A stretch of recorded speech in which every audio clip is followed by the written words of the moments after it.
The true test of a person's character is not what they accomplish when everything is going well, but how they respond when faced with adversity.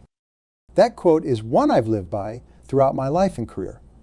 Whenever I've been knocked down, whenever I've faced setbacks or obstacles, I've reminded myself of those words.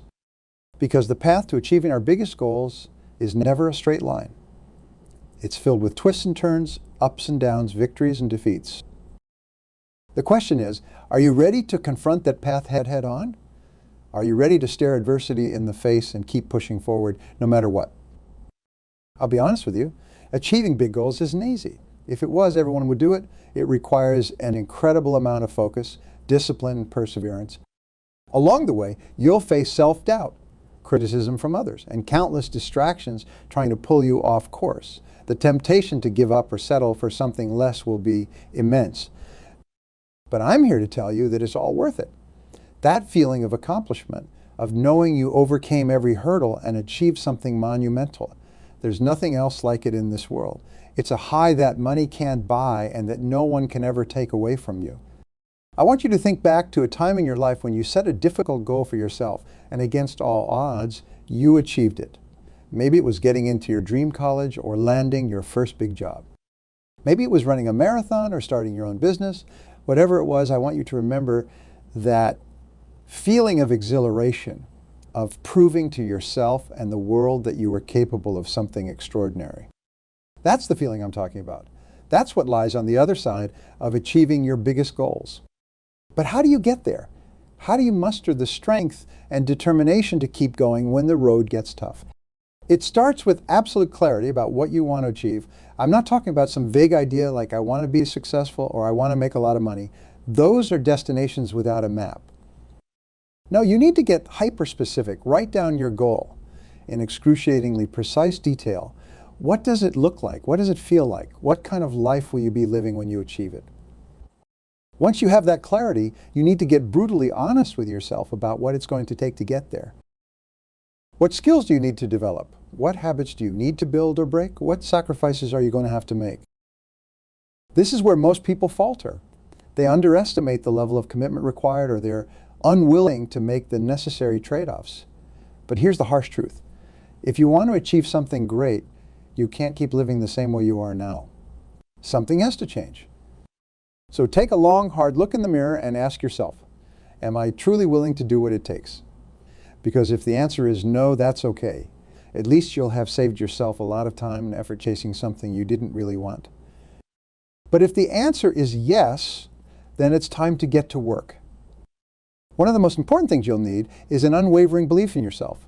Doubt and negative self-talk are dream killers. You have to develop an unshakable confidence in your ability to achieve your goal, no matter what obstacles arise. This doesn't mean being arrogant or delusional. It means having a deep, visceral understanding of your own strength, resilience, and capabilities. It means knowing that you have the power to adapt, to learn, to grow, and to overcome any challenge that comes your way. Remember, you are the sum of every obstacle you've overcome in your life up to this point. Every setback, every failure, every time you've been knocked down and gotten back up, those experiences have forged you into the person you are today. They've given you the strength and wisdom. You need to tackle your biggest goal. Of course, having belief in yourself is one thing. Putting in the sustained effort required to achieve your goal is another. This is where discipline and consistency become absolutely crucial. You've heard the saying, Rome wasn't built in a day. Well, neither are life's biggest accomplishments. They're constructed brick by brick, day by day, through small, consistent actions repeated over and over again. It's easy to get excited and work really hard for a week or two. The true challenge is maintaining that level of effort and focus for months and years on end.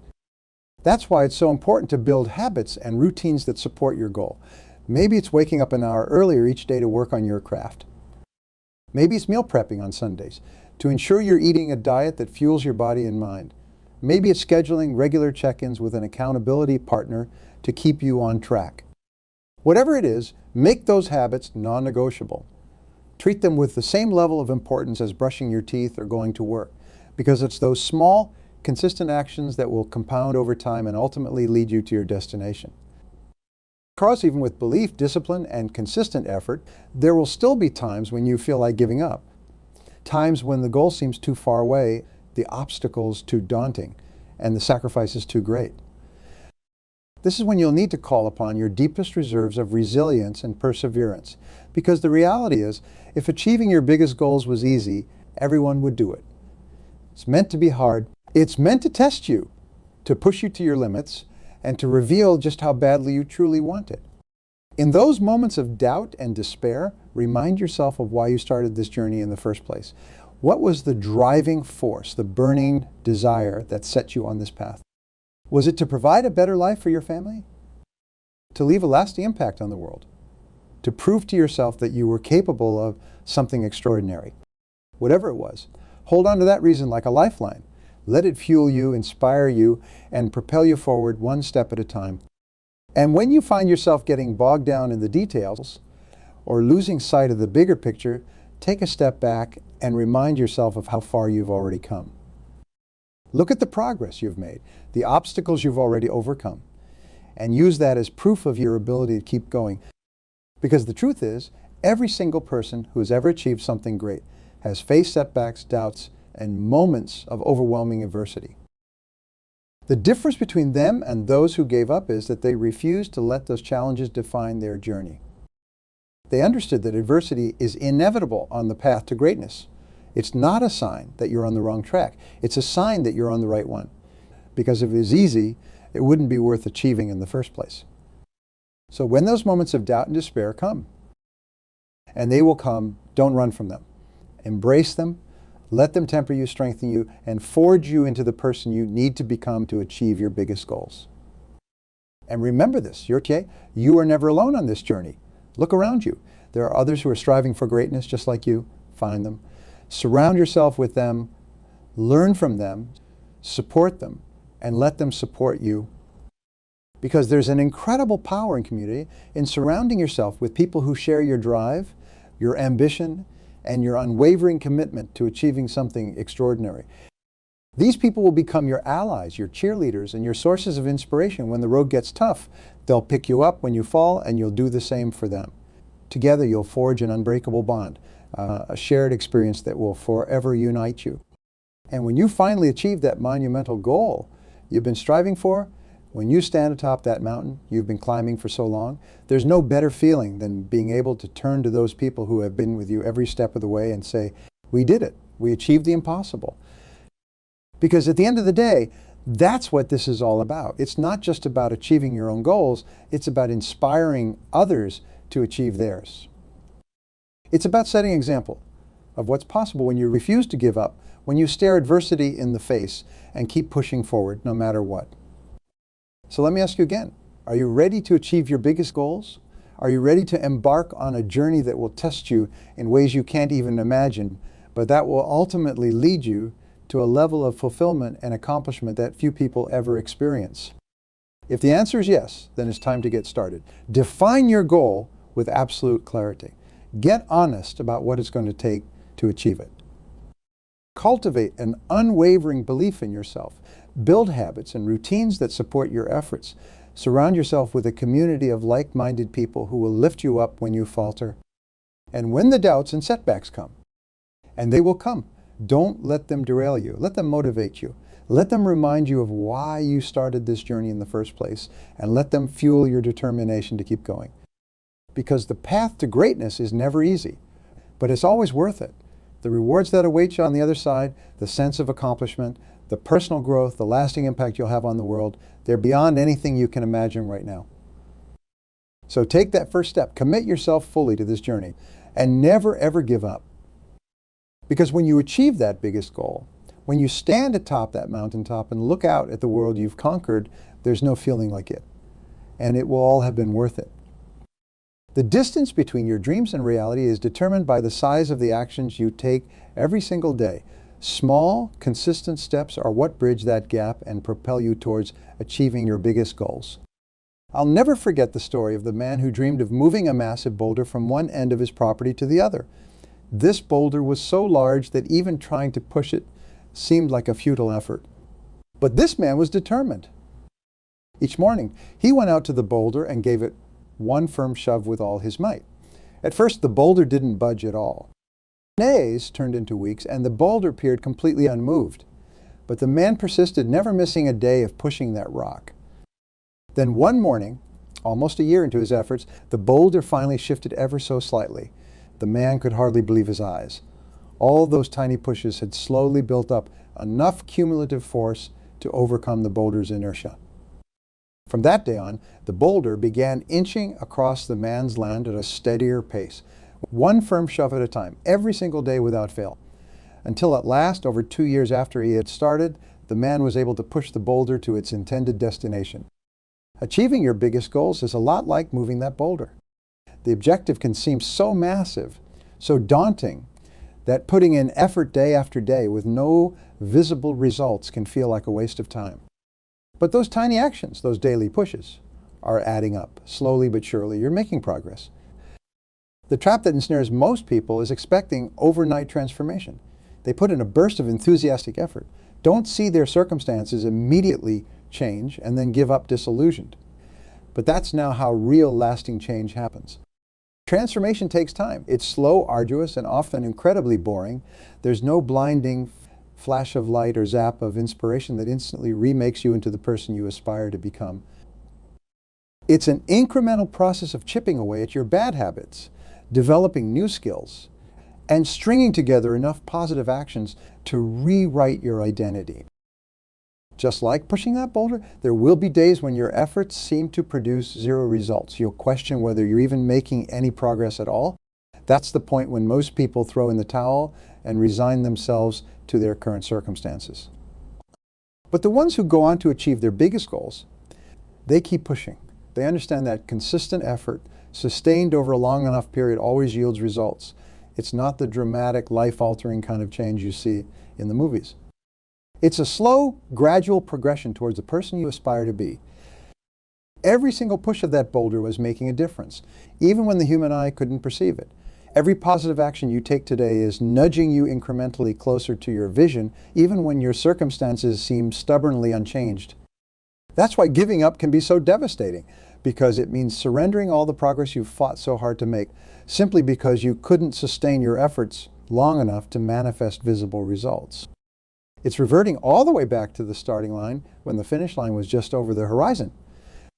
So if you find yourself in those moments of doubt and despair, thinking that your efforts don't seem to be paying off, let the story of the boulder remind you that progress is always being made. You just have to stay the course and trust the process. Brick by brick, push by push, step by step. That's how the biggest goals are achieved. Not through overnight epiphanies or random strokes of luck, but through the relentless accumulation of simple daily efforts. Of course, even with that understanding, sustaining motivation over the long haul is one of the biggest challenges you'll face on your journey. There will be times when you hit a plateau and your progress stalls out. Times when obstacles arise that seem insurmountable. Times when the sacrifices you're making start to weigh heavily on you. In those moments, it's crucial to reconnect with your why, the deep, burning reasons that first sparked your pursuit of this goal. Because when your motivation is intrinsic, deeply rooted in your values and what matters most to you, it becomes far more resilient to the ups and downs of the journey. Perhaps your biggest goal is to build a business that allows you to spend more time with your family and secure their financial future. Whenever you feel your resolve wavering, visualize your loved ones and remind yourself why achieving this dream is so important. Or maybe your burning ambition is to revolutionize an industry and leave a lasting, positive impact on the world. Let that vision of creating transformative change rekindle your energy and commitment. Your why is the North Star that will guide you through the darkest, most disorienting moments of adversity. It's the unshakable foundation upon which you'll lean when absolutely everything else seems uncertain. Nourish it, fortify it, and let it be the driving force that propels you forward no matter what obstacles arise. Because obstacles will come. In fact, you can be certain of it. The path to achieving your biggest goals would not be worthy of those goals if it was lined with rose petals and completely devoid of resistance. No, the road you're traveling is meant to be arduous, to frequently test the limits of your fortitude and force you to summon depths of strength, resilience, and perseverance you never knew you possessed. These challenges are not cosmic injustices being cruelly inflicted upon you. They are profound opportunities for growth, sent to mold you into the person you need to become to handle the magnitude of the success you're pursuing. Just as human muscles must be continually stressed through resistance training to grow stronger, so too must your character, your determination, and your commitment be forged through the white-hot crucible of adversity. The people who go on to achieve iconic feats of success are quite simply those who refuse to let obstacles and setbacks derail them from their quest. Their perseverance was more powerful than any external resistance. Take Winston Churchill, for instance. Historians estimate that during World War II, German bombers conducted over 300 air raids targeting London, killing over 20,000 civilians. In the midst of this brutal onslaught, at the height of Britain's darkest hour, Churchill's response was to courageously proclaim, "We shall go on to the end. We shall fight in France, we shall fight on the seas and oceans, we shall fight with growing confidence and growing strength in the air." In the face of devastation that would have caused most leaders to capitulate, Churchill's perseverance only intensified. His resiliency inspired a battered nation to forge onward and ultimately emerge victorious. That's the power of an unwavering refusal to be derailed from your aims, no matter how daunting the resistance. With that level of perseverance, even seeming impossibilities become just another obstacle to overcome. So when you find yourself confronted with setbacks, profits vanishing, funding drying up, partners bailing, public criticism raining down, whatever shape the adversity takes, pull from the same reservoir of determination that drove Churchill and countless others to succeed against all odds. Let those challenges refine you, sharpen you, make you more focused and more hungry than ever before. Because like a forest after a wildfire has cleared out all the dead underbrush, the fertile ashes of adversity overcome create fertile ground for you to rise up stronger, wiser, and more capable than you ever imagined. Of course, transforming adversity into advantage like that is easier said than done. Our instinctive reaction when met with resistance is typically to avoid it, to seek out the path of least resistance and potentially abandon our goals altogether. Fear. It's a small word, but it carries immense power. Fear has the ability to paralyze us, to hold us back from achieving our dreams, and to keep us trapped in a life of mediocrity.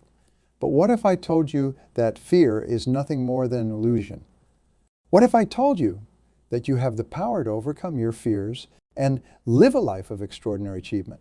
Today, we are going to embark on a journey together, a journey to conquer fear, to unleash your true potential, and to become the fearless individual you were always meant to be. Are you ready to take that first step? Are you ready to be fearless? What would you do if you knew you could not fail? Take a moment to really think about that. What dreams would you pursue? What goals would you set for yourself? What heights would you reach? Failure is not the opposite of success. Failure is a stepping stone to success. Every great achievement in history was preceded by countless failures. Thomas Edison failed 10,000 times before he successfully invented the light bulb. But do we remember him for his failures? No, we remember him for his persistence, his determination, and ultimately his success. Being fearless does not mean you never feel fear. It means you feel the fear and do it anyway. It means you understand that on the other side of fear lies your greatest opportunities for growth and success. The three types of fear that hold most people back. 1. Fear of failure. 2. Fear of rejection. 3. Fear of the unknown. The fear of failure is perhaps the most common. It's what keeps us from starting that business, applying for that dream job, or pursuing that passion project. But here's what you need to understand. April. Failure's feedback. Every time you fail, you learn something valuable that brings you one step closer to success. Think about a baby learning to walk. Does the baby give up after falling down once? Of course not. The baby gets up, tries again, falls again, and keeps going until walking becomes second nature. That's the mindset we need to adopt. Fall down 7 times, get up 8. The fear of rejection is another major obstacle. It's what keeps us from asking for that promotion, approaching that attractive person, or sharing our ideas with the world. But remember this, every no brings you closer to a yes. Colonel Sanders, the founder of KFC, was rejected 1009 times before someone finally said yes to his chicken recipe. Imagine if he had given up after the 1008th rejection. Rejection is not a reflection of your worth. It's simply a mismatch between what you are offering and what the other person needs at that moment. The key is to keep offering, keep trying, keep putting yourself out there. Because eventually, You will find the right match, and that's when magic happens. The fear of the unknown is perhaps the most insidious of all. It's what keeps us in our comfort zones, clinging to the familiar even when it no longer serves us. The greatest opportunities in life lie outside your comfort zone. Everything you have ever wanted is on the other side of fear. Every great adventure, every life-changing experience, every moment of growth begins with stepping into the unknown. It's scary, yes, but it's also exhilarating. It's where life truly begins. So how do we overcome these fears? How do we become fearless? The first step is to recognize that fear is just a feeling. It's not a fact. Just because you feel afraid does not mean you are in danger. It just means you are about to do something important.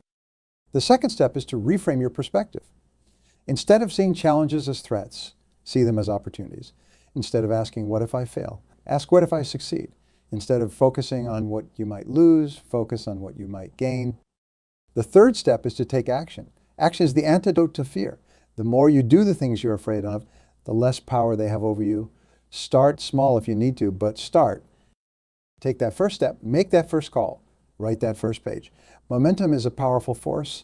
Once you start moving, it becomes easier to keep going. Remember, courage is not the absence of fear. Courage is feeling the fear and doing it anyway. Every time you face your fears, you grow stronger, you build confidence, you expand your comfort zone. Let me share with you a powerful technique I've used throughout my career to overcome fear and achieve my goals. It's called act as if. Here's how it works. Identify the person you want to become, the fearless version of yourself, the successful entrepreneur, the confident public speaker, the loving partner, whatever it is you aspire to be. Now, act as if you are already that person. How would that person walk? How would they talk? How would they make decisions? How would they handle challenges? By acting as if, you are training your mind and body to align with your desired reality. You are creating new neural pathways that support your goals. And here's the amazing, as you consistently act as if, you will find that you are no longer acting. You have become that person. This technique is not about faking it. It's about embodying your highest potential. It's about stepping into the best version of yourself. Goal setting is crucial in your journey to becoming fearless. Without clear goals, you are like a ship without a destination. You might be moving, but you are not really going anywhere. Here's a powerful goal-setting technique. I want you to try 1. Write down your top 10 goals for the next year. 2. Now imagine you could only achieve one of these goals. Which one would have the greatest positive impact on your life? 3. Circle that goal. This is your major definite purpose. 4. Now write that goal at the top of a clean sheet of paper.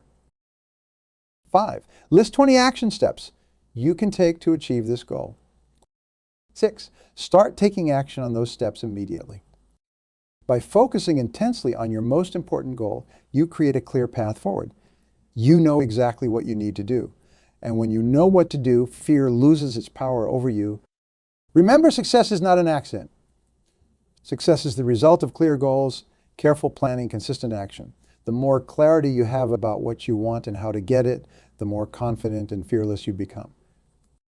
Being fearless does not mean being reckless or ignoring real dangers. It means having the courage to face challenges head-on, to take calculated risks, and to pursue your dreams despite the obstacles. Think about firefighters. They run into burning buildings to save lives. Are they fearless? Not in the sense that they don't feel fear.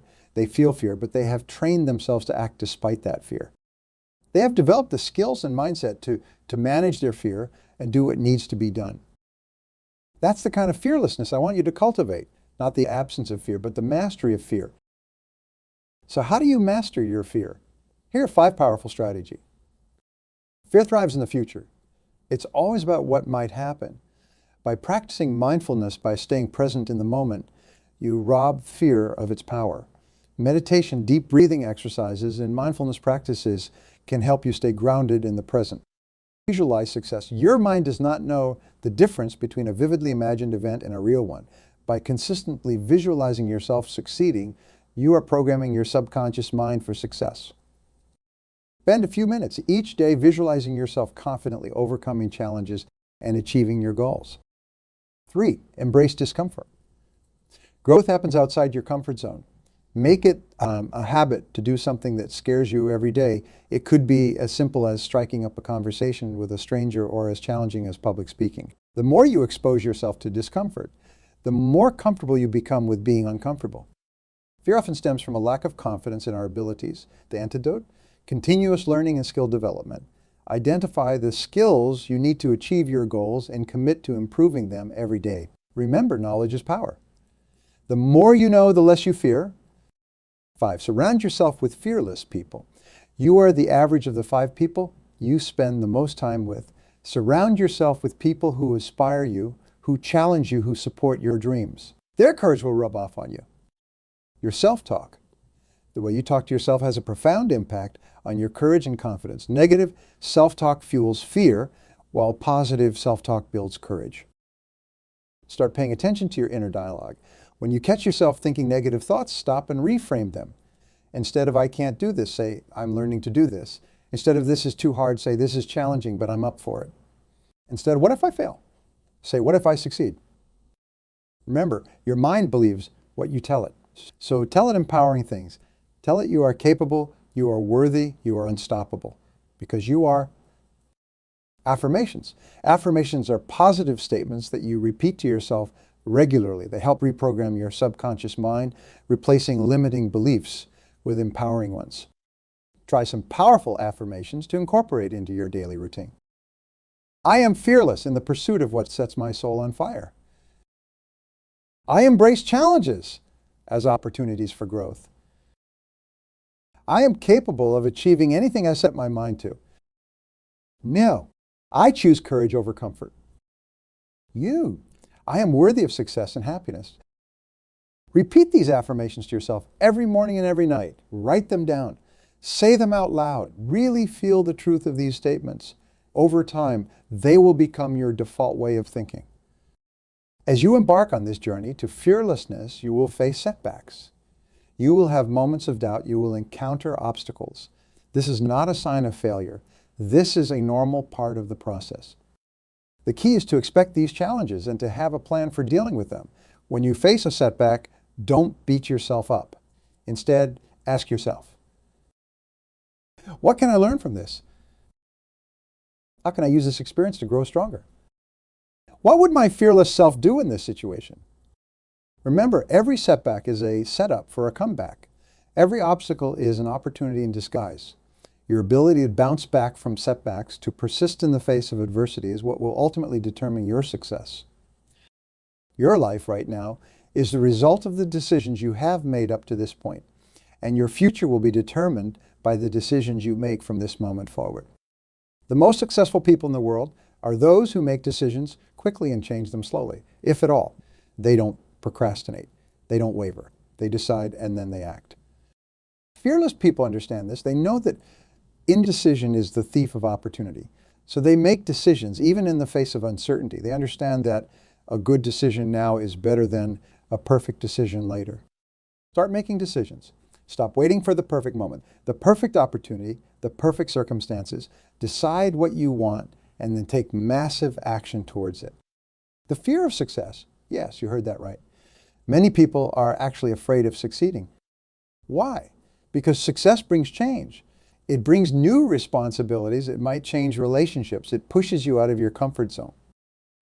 You are capable of handling success. You are worthy of success, and the world needs your success. Your success is not just about you. It's about all the lives you can impact, all the people you can help, all the positive change you can create in the world.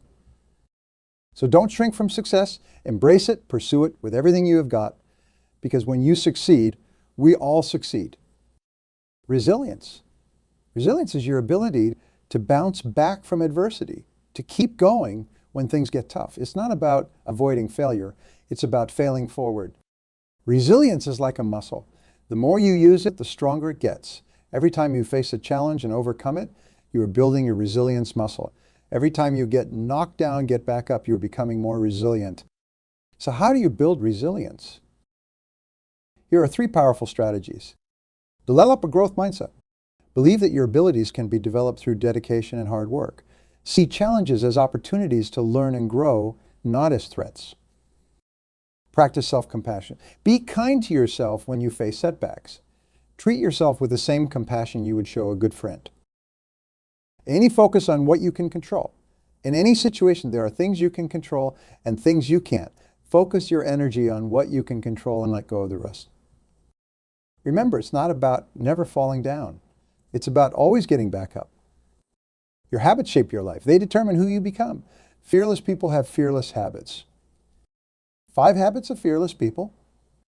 What? They take action every day. They don't wait for motivation. They don't wait for the perfect moment. They take action consistently every single day. They embrace discomfort.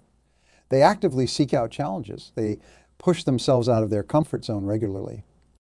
They're always learning, always growing, always improving their skills. Or they practice gratitude. They focus on what they have, not on what they lack. They appreciate the journey, not just the destination. They surround themselves with positive people. They understand that your environment shapes you, so they create an environment that supports their growth and success. Start incorporating these habits into your life. Remember, we are what we repeatedly do. Excellence, then, is not an act, but a habit. The fear of criticism. Many people hold themselves back because they are afraid of what others might say or think. But here's the truth.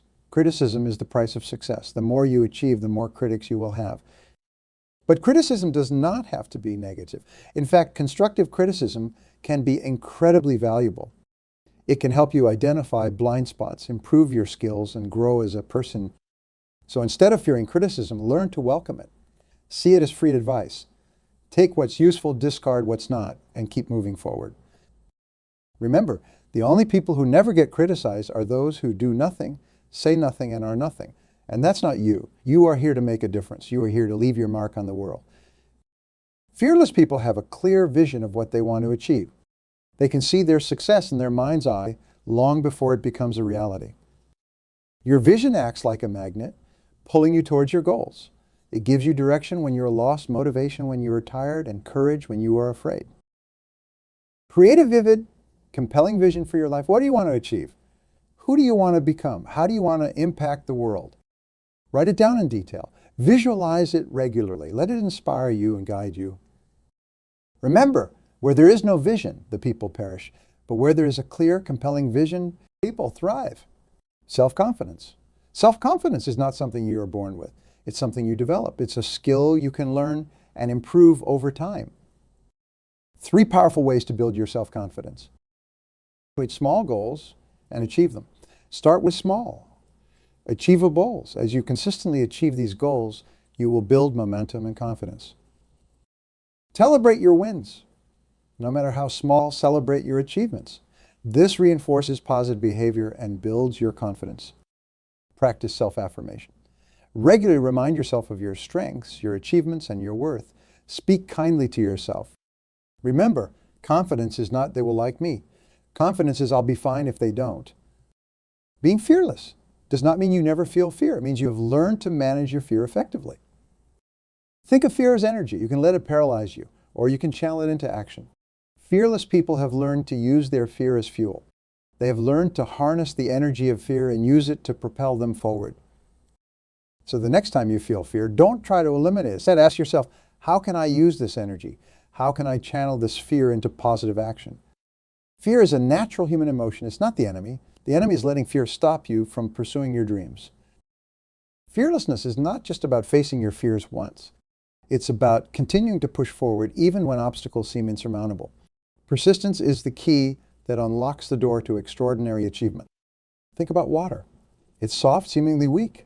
Yet, given enough time, water can carve through solid rock, creating magnificent canyons. That's the power of persistence. It's not about how hard you hit, but how long you can keep hitting. In your journey to fearlessness, you will face moments when giving up seems like the easiest option. You will have days when your goals feel out of reach, when your dreams seem impossible. These are the moments that define you. These are the moments when persistence matters most. Most people give up just when they're about to achieve success. They quit on the 1-yard line. They give up at the last minute of the game. They fail to realize that the darkest hour is just before the dawn.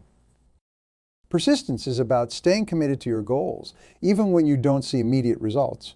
It's about showing up every day, putting in the work even when you don't feel like it. It's about believing in yourself and your dreams even when no one else does. The 21-day challenge. Choose a habit you want to develop. It could be waking up early, exercising daily, reading for an hour, or working on your business idea. Commit to doing this every day for 21 days straight. No excuse, no days off. Why 21 days? Because it takes about 3 weeks to form a new habit. By the end of this challenge, you will have built momentum, developed discipline, and strengthened your persistence muscle. Being fearless means taking full responsibility for your life. It means understanding that you and you alone are responsible for your success, your happiness, and your future. Many people live their lives as victims. They blame their circumstances, their upbringing, the economy, or other people for their failures. But here's the truth. As long as you are blaming others, you are giving away your power. Fearless individuals understand that while they can't control everything that happens to them, they can always control their response. They know that their life is a result of their choices, not their circumstances. Take 100% responsibility for your life. Stop making excuses. Stop blaming others. Start asking yourself, what can I do to change this situation? How can I turn this challenge into an opportunity? Remember, the moment you take responsibility is the moment you gain the power to change your life.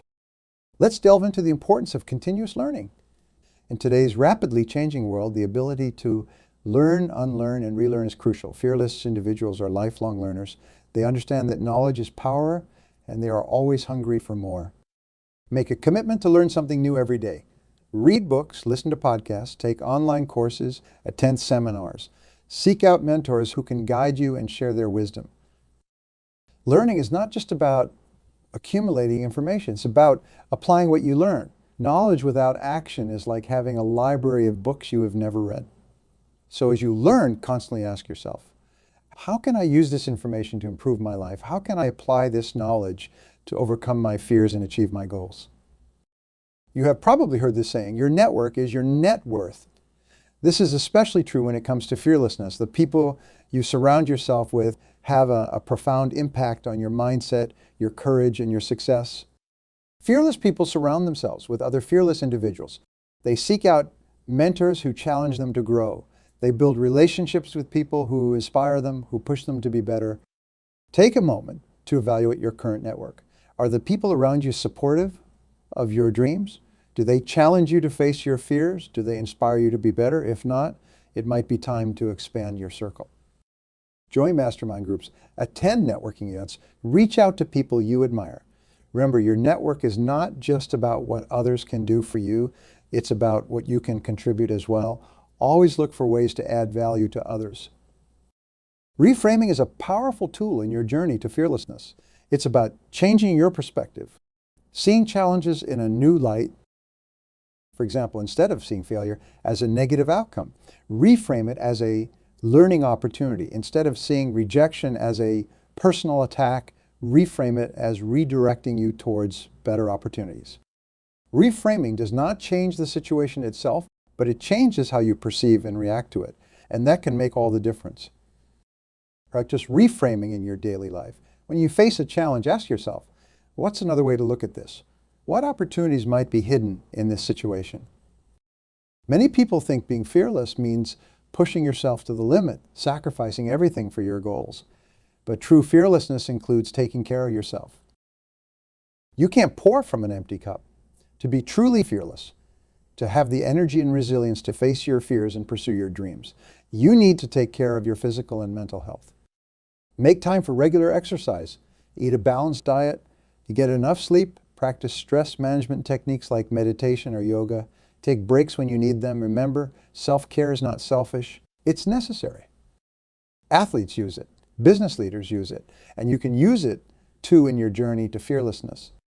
Visualization is about creating a clear, vivid mental image of what you want to achieve. When you visualize, you are programming your subconscious mind for success. You are familiarizing yourself with the feeling of success, making it less scary and more attainable.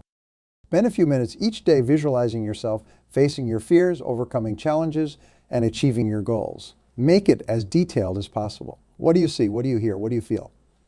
The more real you make it in your mind, the more likely you are to achieve it in reality. Remember, What the mind can conceive and believe, it can achieve. In conclusion, becoming fearless is a journey, not a destination. It's about continuous growth, constant learning, and persistent action. It's about facing your fears head-on, learning from your failures, and celebrating your successes. You have within you everything you need to be fearless. You have the power to overcome any obstacle, to achieve any goal, to live the life of your dreams. Be fearless. Take that first step. Face that fear. Pursue that dream. Because on the other side of fear lies everything you've ever wanted. Remember, life begins at the end of your comfort zone. So step out, be bold, be courageous. The world is waiting for you. Your dreams are waiting for you. Your best life is waiting for you. All you need to do is be fearless enough to claim it. So go out there and make it happen. Be fearless and watch as the world opens up to you in ways you never imagined possible. Today, what I want to do is show you how to get up on top of your financial house. And want you to get up on top of your financial house and be standing up there. It's going to take you a few years. It's not going to be quick. If you're looking for get rich quick, you're in the wrong room. And how do you get up on top of the house? In Tennessee, if we want to get up on top of the house, we use this thing called a ladder. And ladders have steps, and they have rules about the steps. If you get up the ladder and it starts moving, if you're over 16, you come back down and you steady the ladder and you do it again. You repeat the steps. But you take the steps slow and gradual. You don't skip steps because otherwise you'll be hanging upside down with your leg broke and your neighbor will be laughing at you. No step skipping. Be willing to come back down to solid ground, repeat the process. These are the rules of using a ladder around our place. We call these ladders. These steps, baby steps, and you don't do baby step 4 until you've done baby step 1. There's a process here, and there's a reason because you have to lay a solid foundation. If you're going to build a house, you don't bring the trim carpenter in and start attacking up the crown mold if you hadn't done the drywall and built the house on top of the foundation.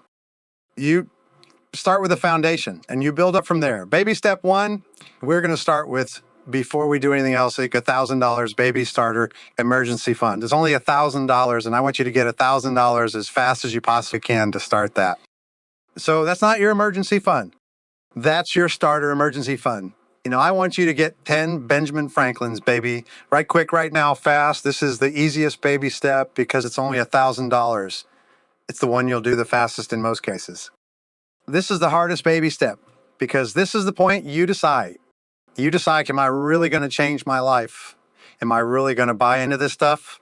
Am I really going to do something that other people are doing? Am I really going to engage this process? Or am I going to keep doing it, slopping it up the way I've been doing it? I'm going to get serious. I'm going to get focused. This thing is going to change because, you know, here's the problem. We don't like change. Human beings don't like change. We tend to do the same thing over and over and over again.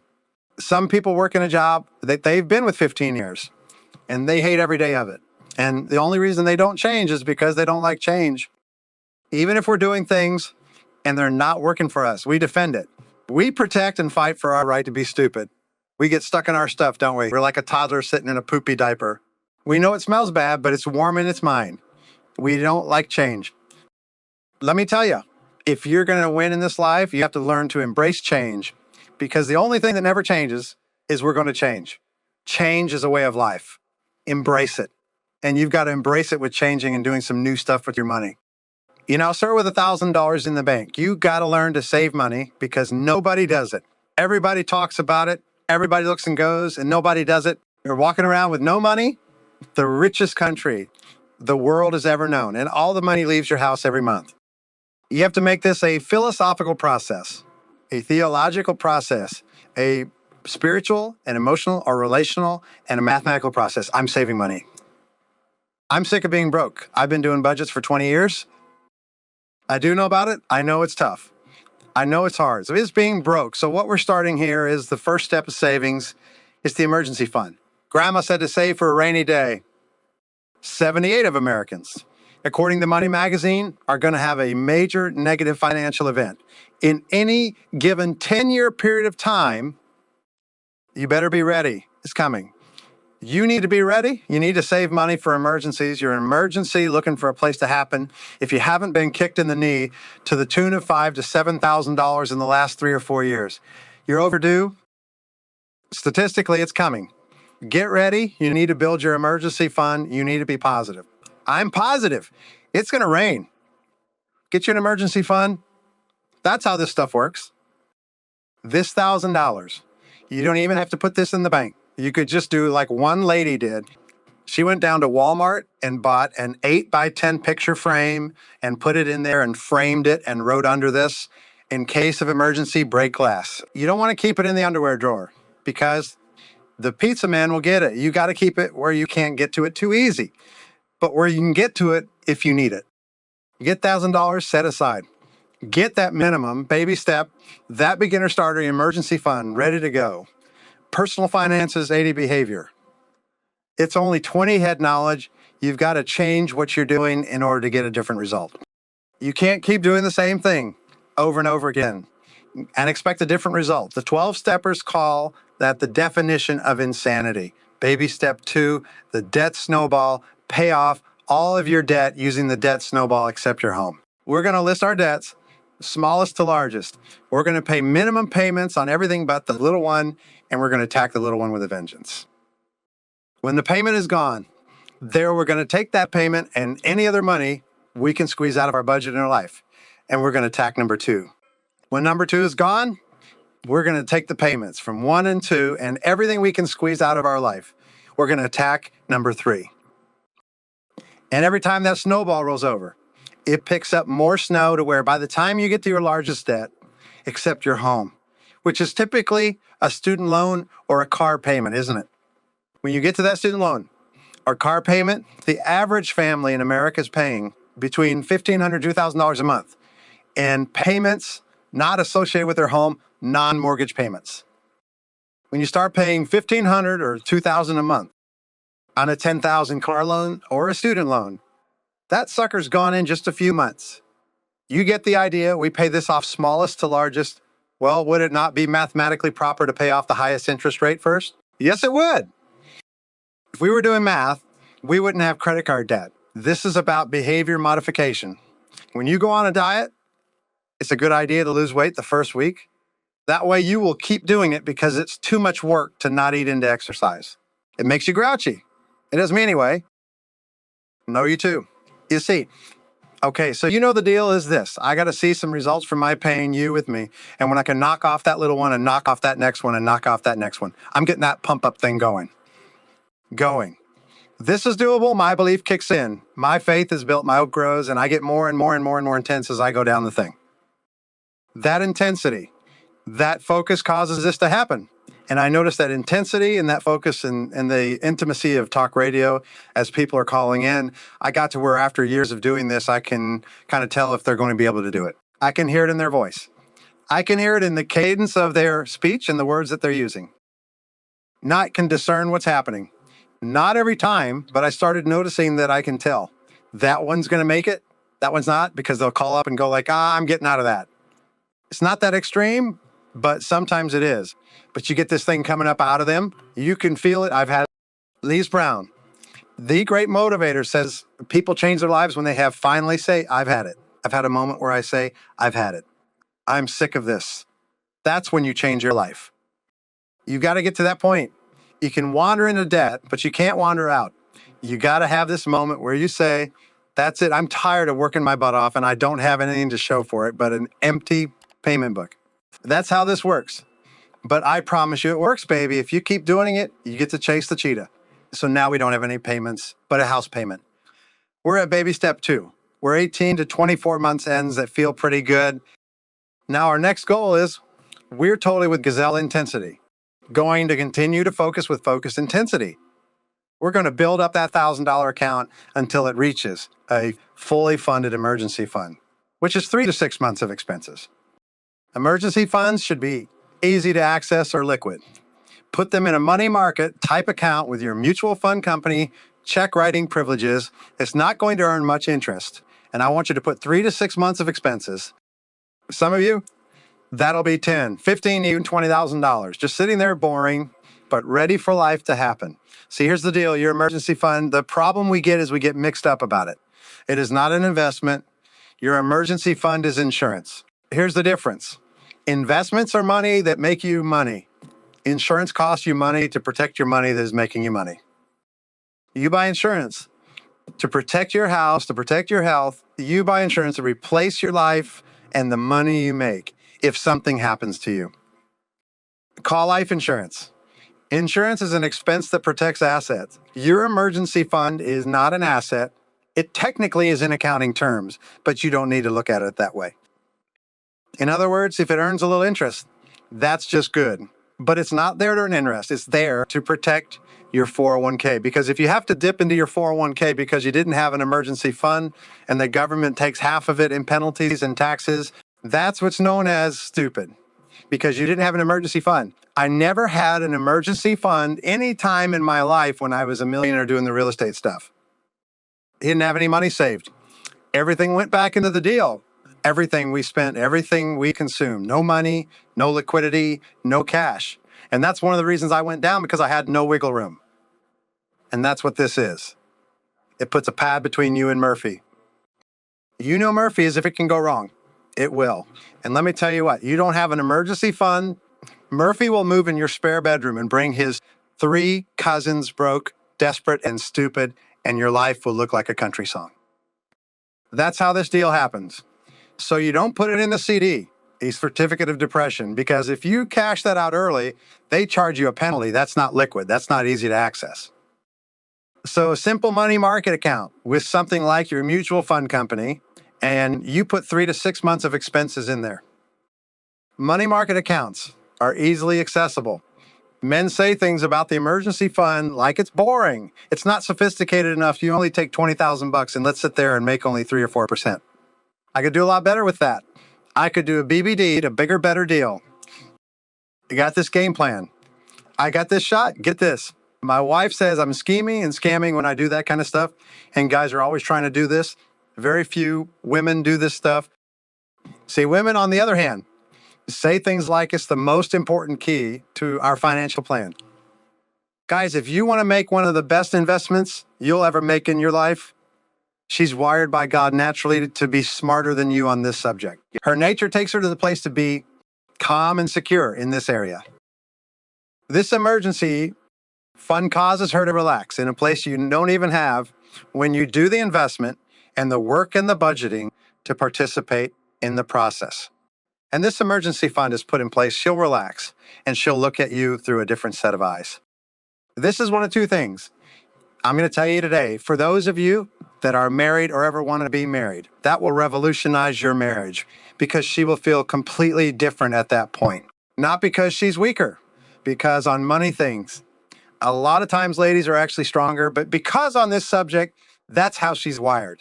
And she'll look at you in a different way when that emergency fund's in place. It's an investment in your marriage.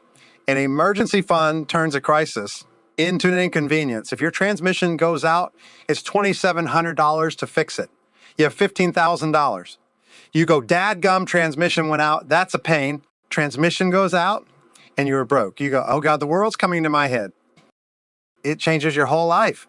The drama starts to leave your life when you have this emergency fund stuff in place. It is absolutely powerful. That is baby step 3, and now the baby steps take a different flavor. 4, 5, and 6, we're going to do at the same time. And so we're going to limit our investing here in 4 to only 15% because I want to work on the other 2 baby steps at the same time. Instead of going 22 or 28 in savings, only 15 invested into Roth IRAs and 401s. This is a mathematical explosion. That stuff we talked about, where there's interest on the interest on the interest. Now you got a different kind of ball, snowball rolling.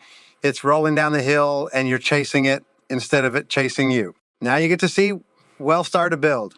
Your money starts to make you money. This is a plan right here. $100 a month invested from age 25 to age 65. At 12, and a decent growth stock mutual fund is $1,176,000. I just gave you a formula to be a millionaire straight up. 30 to 70 is the same numbers. 35 to 75 is the same numbers. $100 a month, that's pizza money in some of your houses. It's your cable bill.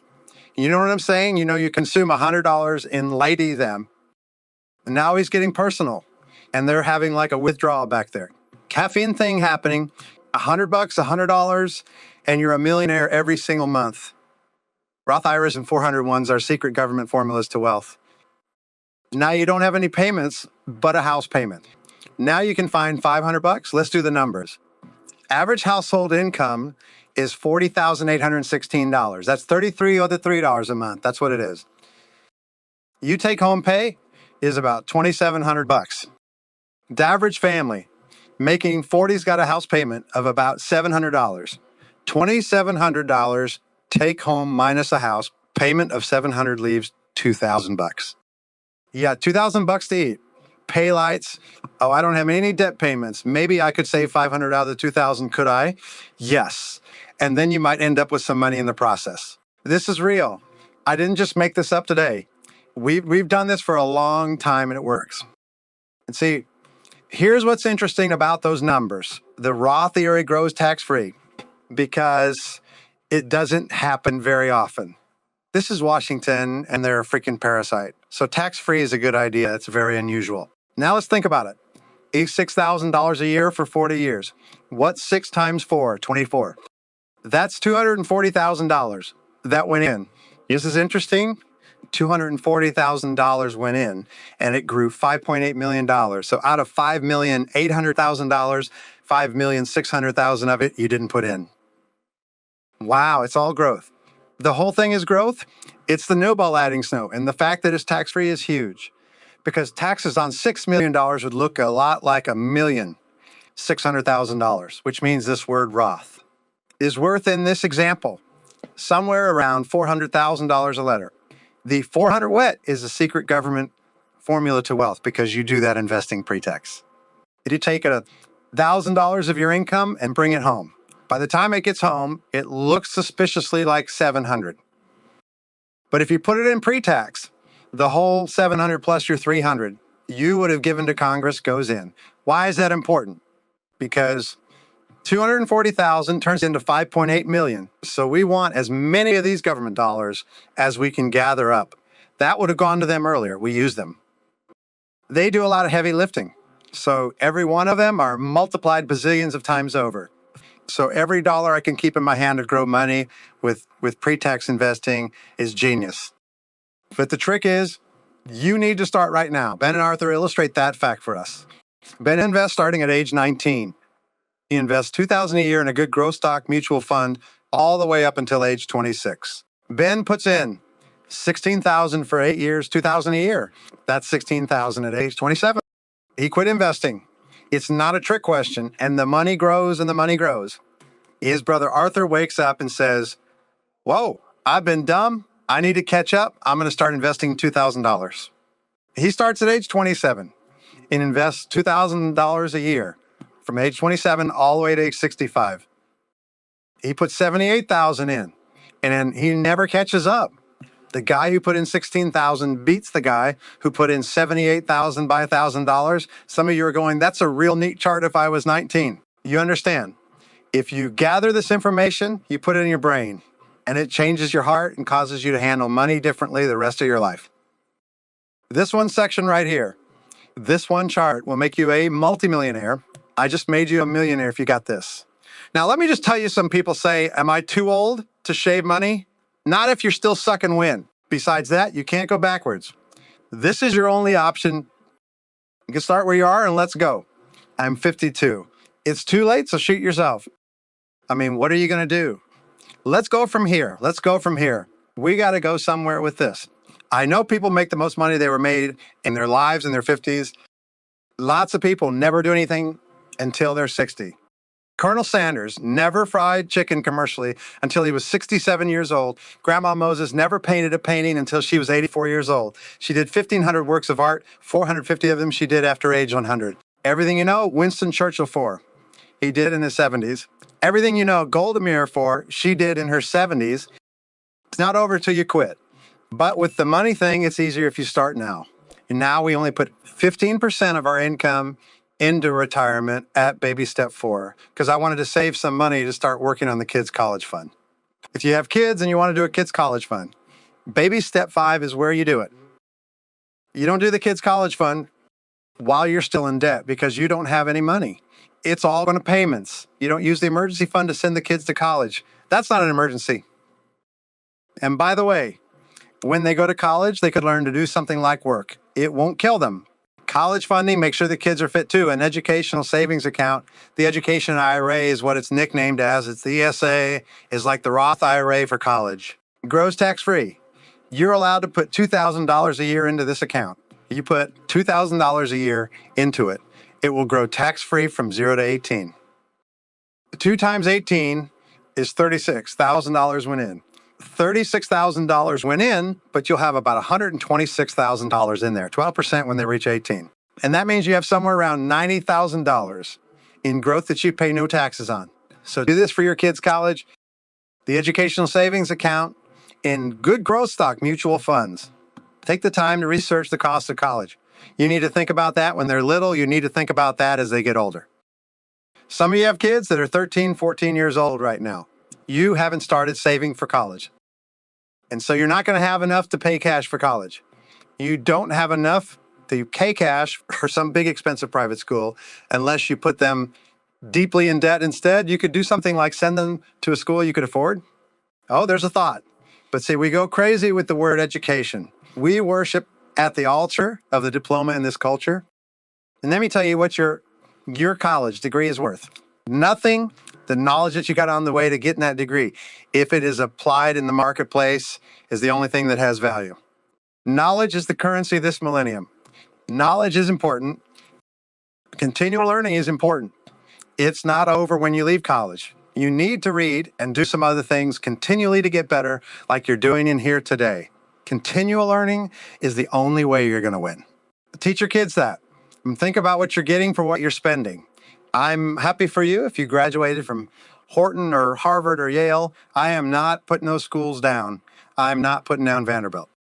But let me tell you what, if you're going to go there, you better be ready to pay for it.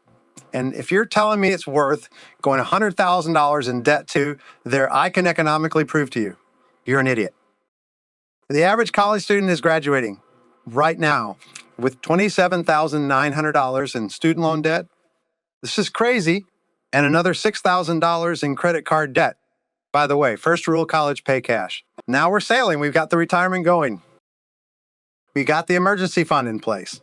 We're doing the kids' college into the educational savings account. Now, every other dollar above that we get coming in, put it on the house. Pay off the house. Pay off the house, pay off the house, pay off the house. Think about it. What could you do if you had no payments? I mean, if you just take a house payment, put that puppy into a mutual fund every month. You know how quick that's $1 million? Really quick? You've been looking at these numbers all day long. You're beginning to see how this stuff works. I mean, what could you do if you had no payments? You'd have control of your most powerful wealth building tool, which is your income. That's the muscle of your ability to build things. Be wise to keep my home mortgage because I get the tax deduction. How many have you ever heard the tax deduction myth? I don't want to pay off my house. I'll lose my only tax deduction. That's one of the biggest ones. And I'm amazed that CPAs are so stupid and they do this. Really, I've got a degree in finance. Now take a tax deduction if you have one, for goodness sakes. Don't send too much money to Washington, but staying in debt because of a tax deduction. Here's how that works. Think about it for a second. If you had a $100,000 mortgage at a 5% interest, that means the interest that you paid that year would be 5% of $200,000, which is $10,000. Now, if you do that and you make $70,000 a year and you have a $10,000 tax deduction and you make 70, you don't pay taxes on 70. If you have a $10,000 tax deduction, you pay taxes on 60. If that's the case, you're in a 25% tax bracket. You saved $2,500 in taxes. A tax deduction mathematically is sending the mortgage company $10,000 to save sending a taxes of $2,500 to Washington. Here's an idea. Pay off your mortgage, give your church $10,000, and you get the exact same benefit. It's wise to borrow all I can on my home because I can invest it and make more on the investment. If I borrow money at 6.5% and I put it in a good mutual fund making 12, am I not making a 5.5% spread? The answer is no, because your little formula is naive out here in the real world where we all live.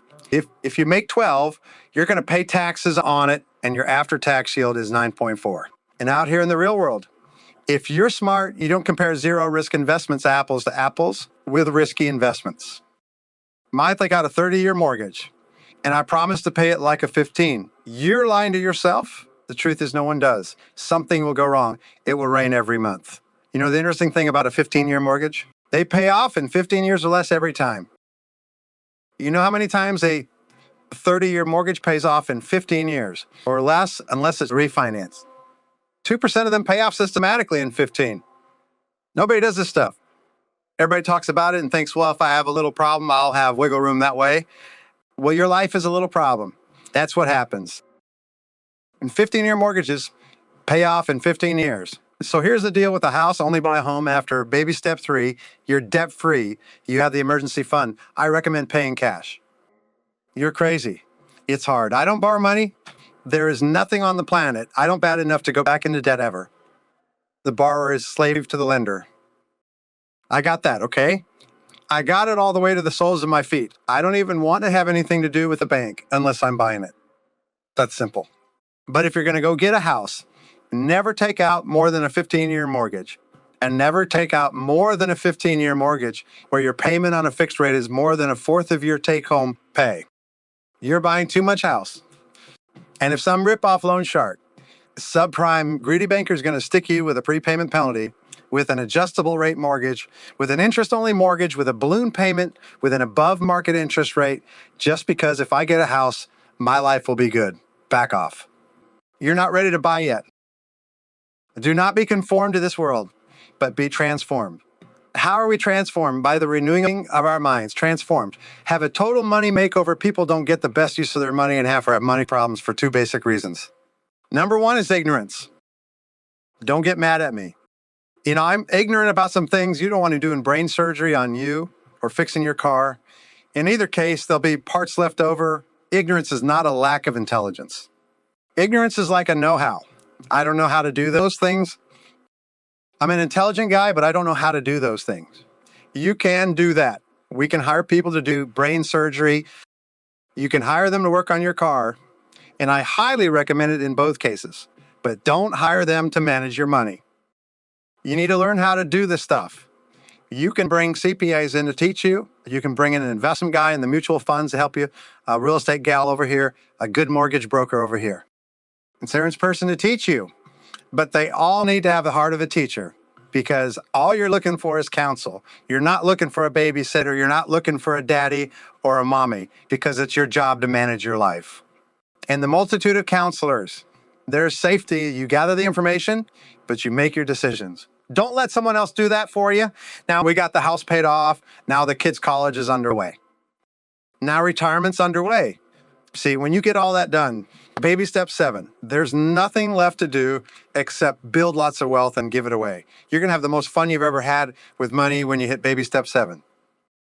When you launch into this area of wealth, you're going to look at things through a completely different lens that you didn't even know you had in your camera. It's a whole new way of seeing things. Your most powerful wealth building tool is your income. When you get control of that, it will launch you. And you don't have to be on the radio, and you don't have to have best-selling books to do it. Regular people making $50,000, $60,000 a year do this stuff all the time. Wealth is not an escape mechanism. It is instead of tremendous responsibility. If you think your life's going to get better, just because you get money, you're wrong, because you become more of what you are.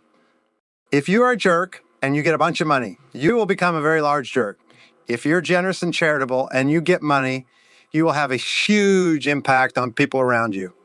You'll never sit down in church next to a single mom who's crying because their light bill was paid, but what you just reach over and pay it to the end of the year, but you really don't do it right then.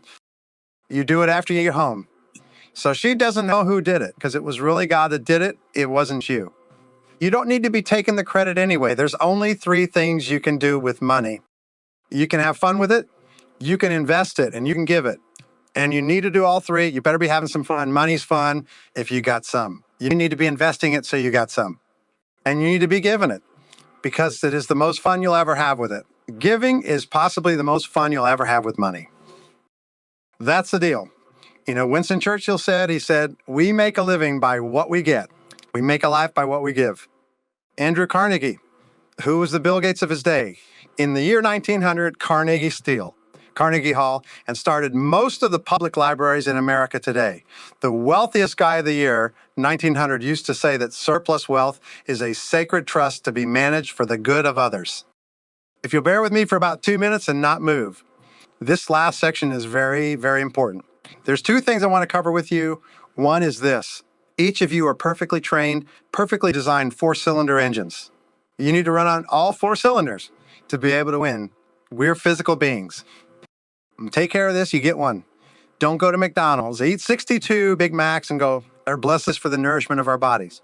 Take care of this, you got one. Eat less, exercise more, it's not hard. Just be cognizant of what you're putting in your mouth. People don't sneak in your bedroom in the middle of the night, stuff food down your mouth. It's you. You're the one doing it. You know, I know because I put the sign on my desk, it's the food. Stupid. I know it's me. It's my job to take care of me. The second thing is we're emotional beings. If you had something bad happen to you in your life, and most of us that are breathing have, you may need to sit down with your pastor or with a good counselor and unpack your baggage. Life's too short to go through it with a Samsonite. It's heavy. Scary. I came from a dysfunctional family. We all did. They have people in them. I'm not poking fun at you. I'm just saying I know what it means to hurt. And it's okay to get some help when you're hurting. It's kind of dumb not to. The third thing is this. We're intellectual beings. Feed your mind. Read. Read. The average person hasn't read a nonfiction book. 70% of Americans haven't read a nonfiction book since their last day of formal education. Charlie Tremendous Jones says that 5 years from today, you will be the same person. You are today making the same money you have today with the same problems you have today, except for the books you read and the people you meet. Now you can be an intellectual. You can feed your intellect and grow. You can take care of your body and you can take care of your emotions. But if you do those 3 out of 4, you are not running on 3/4 or 75% power until you plug in the 4th one. The other 3 don't work right. And when you plug it in, it takes you to more than 100 power. It takes you to 110 power. It kicks in the joy. It kicks in the celebration of life. It kicks in the passion of life. It increases your creativity. It changes everything about the other 3. What am I talking about? I'm talking about the spiritual. The step-by-step baby steps program is steeped in common sense biblical wisdom. It is an absolute process that is proven. Literally to date, million within a C. And Americans are somewhere in those baby steps. They're right now working this exact process. Millions and tens of millions, even hundreds of millions of dollars of debt has already been paid off. Whether this stuff works is not in question. The only question that remains this evening is what you're going to do. Don't wake up 5 years from now and wish you changed your life. Go home this week and start. Do it right now. It says you will it. Thank you, Dallas. You're awesome.